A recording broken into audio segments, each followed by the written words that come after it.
Hanggang ngayon ba ay gumagamit pa rin kayo ng tubig sa inyong radiator? Ay, teka, hindi sa pagmamaranong, pero dapat kulat na ang inyong ginagamit sa inyong mga sasakyan. Ano nga ba ang coolant o engine coolant?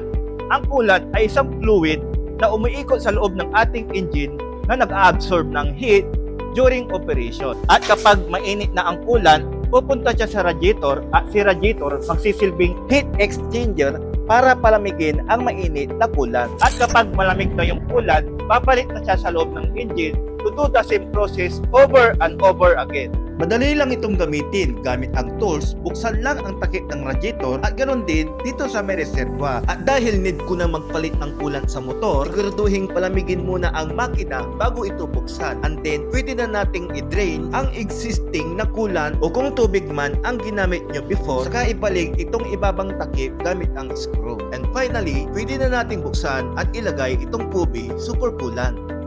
This product is ready to use at hindi mo na kailangan dagdagan ng tubig dahil concentrated na to prevent overheating and instantly protect against rust and corrosion. Nakakatulong din ito para protektahan yung radiator, water pump, thermostat, pressure cap, and water jacket. Compatible nga rin pala ito sa mga rubber parts.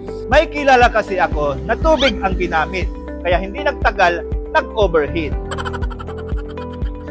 Kaya gumamit ng Kubi Super Coolant para iwas aberya at iwas kamot ng ulo. Wow!